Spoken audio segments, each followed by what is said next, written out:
నమస్కారం. నా పేరు డాక్టర్ పురుధవన్. ఈ వీడియోలో మనం మీ ఎముకల గురించి మాట్లాడబోతున్నాం. ఎందుకు ఒక కిడ్నీ ఫెయిల్యూర్ పేషెంట్‌కి ఎముకల సమస్యలొస్తాయో, ఎందుకు శరీరంలో నొప్పి వస్తుందో, ఎందుకు ఎముకల్లో నొప్పి వస్తుందో, ఇవన్నీ తెలుసుకునే ప్రయత్నం చేద్దాం. మనందరికీ తెలుసు కదా! కిడ్నీ చేసే పనేమిటంటే, శరీరంలో ఉన్న వ్యర్థాలను లేదా నీటిని బయటకు పంపడం.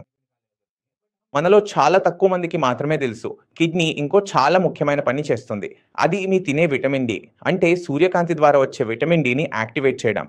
అంటే మనం సూర్యకాంతి ద్వారా తీసుకునే విటమిన్ డి అయినా, మనం ఆహారం ద్వారా తీసుకునే విటమిన్ డి అయినా, అవి నేరుగా శరీరానికి ఉపయోగపడవు. అవి నేరుగా ఎముకలను బలంగా చెయ్యవు. వాటిని మార్పు చేయాల్సి ఉంటుంది. ఆ మార్పు చేసే పని ఎవరు చేస్తారు అంటే కిడ్నీ. మీరు విటమిన్ డి తీసుకున్నా, సూర్యకాంతి బాగా తీసుకున్నా, ఆహారంలో విటమిన్ డి ఎక్కువగా తీసుకున్నా, కానీ కిడ్నీ బాగోలేకపోతే విటమిన్ డి శరీరంలో ఉన్నా అది ఉపయోగపడేలా మారదు. అందుకే మన ఎముకలు బలహీనంగా మారడం మొదలవుతుంది. మొదటి కారణం ఎముకలు ఎంత బలహీనంగా ఉంటాయో అంతగా నొప్పి ఉంటుంది. కమర్‌లో నొప్పి ఉంటుంది, మోకాళ్ళలో నొప్పి ఉంటుంది, చోటు చోటు నొప్పి నొప్పిగా ఉంటుంది. ఇది చాలా పెద్ద కారణం. రెండవ సమస్య ఏమిటంటే కిడ్నీ ఖరాబ్ అవ్వడం ప్రారంభమైనప్పుడు మన శరీరంలో ఫాస్ఫరస్ కూడా చేరడం ప్రారంభమవుతుంది. ఎందుకంటే కిడ్నీ తక్కువగా పనిచేస్తుంది. కిడ్నీ చేసే పని అంటే ఫాస్ఫరస్‌ను బయటకు పంపడం. అది జరగడం లేదు. ఇప్పుడు ఆ ఫాస్ఫరస్ రక్తంలో చేరుతూ ఉంటుంది. రిపోర్ట్ చేయించుకుంటే ఫాస్ఫరస్ ఎక్కువగా వస్తుంది. ఇప్పుడు ఈ ఫాస్ఫరస్ మీ రక్తంలో లేదా మీ శరీరంలో చేరిపోతున్నది మీ ఎముకలను బలహీనంగా చేస్తుంది. ఎలా చేస్తుందో మీరు అర్థం చేసుకునే ప్రయత్నం చేయండి. మీ ఎముకల్లో ఎక్కువగా ఉండేది ఏమిటంటే కాల్షియం.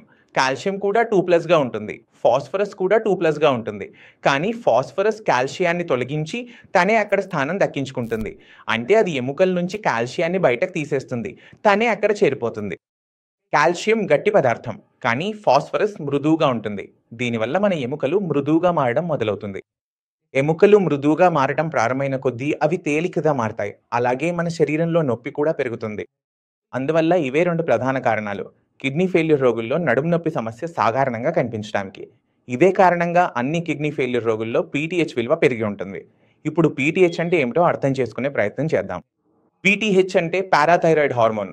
ఇప్పుడు పారాథైరాయిడ్ హార్మోన్ సాధారణంగా ఉన్నప్పుడు అది ఏం చేస్తుంది అంటే దాని పనేమిటంటే శరీరంలో కాల్షియాన్ని డిపాజిట్ చేయడానికి శరీరాన్ని ప్రోత్సహించడం. అంటే కాల్షియాన్ని పొందడం. మీ శరీరంలో పీటీహెచ్ పెరుగుతూ ఉంటే అదొక సంకేతం. మీ కిడ్నీలు బాగా పనిచేయడం లేదు అని. పీటీహెచ్ పెరగడం అనేది ఎలాంటి వ్యాధి కాదు. మీ పీటీహెచ్ స్థాయి 1000, 2000 వరకు కూడా చేరవచ్చు. దీని అర్థం మీకు పీటీహెచ్ సంబంధిత ఎలాంటి వ్యాధి వచ్చిందని కాదు. అది కేవలం ఒక సూచన మాత్రమే. ఏదో తప్పు జరుగుతోంది అని. కొన్నిసార్లు డాక్టర్లు పీటీహెచ్ స్థాయిని నియంత్రించడానికి మీ పారాథైరాయిడ్ గ్రంథిని తీసివేస్తారు. ఆపరేషన్ చేయించుకోవాల్సిన అవసరం మీకు ఉండదు. మీరు కిడ్నీ రోగి అయితే. మీరు చేయాల్సింది ఏమిటంటే మీ ఆహారంలో మందులు చేర్చాలి. ఆహారంలో కాదు, మందులు మాత్రమే తీసుకోవాలి. రాక్ట్రోల్ అనేది విటమిన్ డి యొక్క ఒక రూపం. ఇది కిడ్నీ పనిచేసిన తర్వాత తయారవుతుంది. కాబట్టి మీరు విటమిన్ డి తీసుకోవాలనుకుంటే కిడ్నీ లెవెల్ ఎక్కువగా ఉంటే మీరు కల్సిటో, కోయలే, కల్సిట్రోల్, దాన్ని మనం రాక్ట్రోల్ అని కూడా అంటాం, తీసుకోవాలి. దీనిని మీరు మీ డైట్‌లో చేర్చాలి. మీ మందుల్లో చేర్చాలి. అలాగే కొంత కాల్షియం కూడా తీసుకోవాలి. అప్పుడు ఎముకలు బలహీనపడటం తగ్గిపోతుంది లేదా ఆగిపోతుంది. కాబట్టి ఈ విషయాన్ని గమనించాలి. మీ శరీరంలో నొప్పి ఉంటే దానికి కారణం ఏమిటో తెలుసుకోవడం అవసరం. దానికి అనుగుణంగా చర్య తీసుకోవాలి. కాబట్టి పారాథైరాయిడ్ హార్మోన్ పెరిగినట్లు కనిపిస్తే భయపడాల్సిన అవసరం లేదు. మీరు కేవలం విటమిన్ డి తీసుకోవాలి. దీనికి మరే ఇతర చికిత్సలు ఉండవు. రెండో విషయం ఏమిటంటే మీ రక్తంలో ఫాస్ఫరస్ స్థాయిలు ఎక్కువగా ఉంటే ఫాస్ఫరస్ బైండర్ టాబ్లెట్లు వస్తాయి. ఇవి మీ డాక్టర్ తప్పకుండా రాసి ఉంటారు. మీరు వాటిని తీసుకోవాలి. లేకపోతే వాటిని చేర్చించుకోండి. ఎందుకంటే ఈ ఫాస్ఫరస్ బైండర్లు మీరు ఆహారంలో తీసుకునే ఫాస్ఫరస్‌తో కలిసిపోతాయి. దాన్ని రక్తంలోకి వెళ్ళకుండా అడ్డుకుంటాయి. అప్పుడది మలంతో బయటకు పోతుంది. రక్తంలోకి వెళ్ళకపోతే మీ శరీరంలోని ఎముకలు బలహీనపడటం తగ్గిపోతుంది. ఎందుకంటే ఫాస్ఫరస్ వెళ్ళలేదు కాబట్టి కాల్షియం తన స్థానంలో ఉంటుంది. అందుకే డాక్టర్ మీకు పత్రంలో రాసిన మందులను పాటించడం చాలా అవసరం.